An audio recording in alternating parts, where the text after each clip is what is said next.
গল্পের শুরুতে আমরা শুনছিলাম জুয়া আছে না জুয়া, বাজি দিদারে কই বাজি, এই জুয়া খেলতো উনি। ওনার জুয়ার প্রচুর নেশা ছিল। তো ওনার মেন বাজারে দুইটা দোকান ছিল তার, ঠিক আছে। তো ওনার অনেক আগে থেকেই মানে এই অভ্যাসটা ছিল। আস্তে আস্তে উনি দেখুন এইগুলা গেমগুলা খেলতো বা বাজিগুলা ধরতো, দেখতো মাঝে মধ্যে তার লাভ হইতো অনেক টাকা, আবার লস হয়ে যাইতো। এরকম একটা পরিস্থিতি আর কি। তো দীর্ঘদিন 2-3 বছর খেলাতে ওনার বহুত টাকা মানে লাভ হয়েছে, আবার লসও হয়েছে। এরকম করতে করতে প্রায় 3-4 বছর ধরে এই মানে বাজির পক্ষে উনি আসিল, মানে খেলাধুলা করছে আর কি। আমরা যে অনলাইনে অনেকে অনেক গেম খেলি, এই দেখা গেছে ক্রিকেট আছে, ফুটবল আছে, কেচুনো আছে, আরো অনেক কিছু আছে আর কি। তো যাই হোক এইসব বিষয়ে বলবো না। তো উনি বলছে যে আমি আমার লাইফে মানে এতটুকু মানে লস আমি আমার জীবনে দিছি না। তো আমি 7 দিনের ভিতরে ভিতরে 45 লক্ষ টাকা দিছি। আমি প্রায় আমার প্রথমত 1 লক্ষ টাকা মানে এক রাইতে শেষ হয়ে যায়। তখন আমার মাথাটা নষ্ট হয়ে গেছে, এরকম কিছু বলছে আর কি। তখন আমি অ্যাকাউন্টে আমি প্রায় 2 লক্ষ টাকা একবারে ঢুকাইছি। তখন আবার আমি আবার স্টার্ট করছি, খেলা শুরু করছি।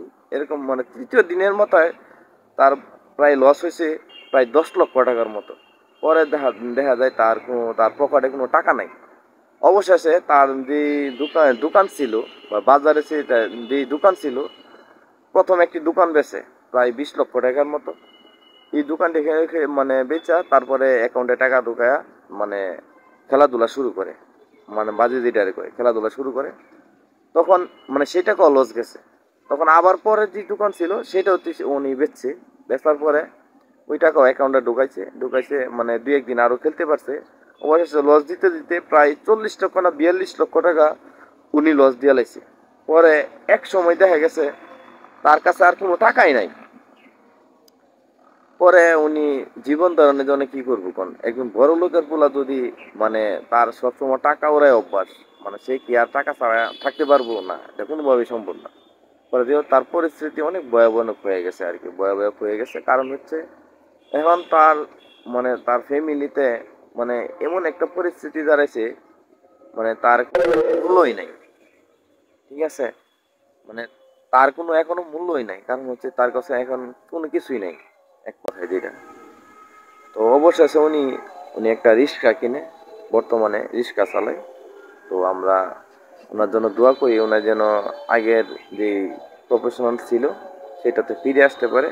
আর সব সময় আমি একটা কথা বলি, আমরা যারা অনলাইনে যারা গেম খেলি বা জুয়া খেলি, যেটাই বলেন না কেন, আমরা এইগুলা থেকে বিরত থাকার চেষ্টা করব। দেখেন আমাদের এই যে আমরা যে এই গেমগুলা খেলি, কিন্তু এই গেমগুলো কিন্তু খেলাতে আমাদের কোনো দেশের কোনো উন্নতি হইতেছে না।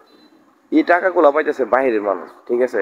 তো আমরা সবাই এই গেমগুলো থেকে বিরত থাকবো। আর যারা বুঝেন, যদি আমি ভুল বলে থাকি তাহলে ক্ষমা দৃষ্টিতে দেখবেন।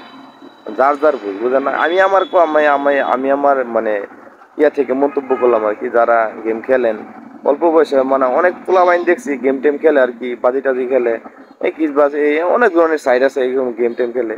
এসব থেকে দূরে থাকবেন সবাই, এই জন্য আপনারই ভালো। এমন এই গেমের জন্য দেখা গেছে এই জুয়ার জন্য অনেক অনেক সংসার ধ্বংস হয়ে যাচ্ছে। তো আমরা এইগুলা থেকে বিরত থাকবো। তো যাই হোক, গল্পটি কেমন হয়েছে সবাই জানাবেন, আর এইসব দিকে পা বাড়াবো না। তো সবাই ভালো থাকবেন, সুস্থ থাকবেন। খোদা হাফেজ।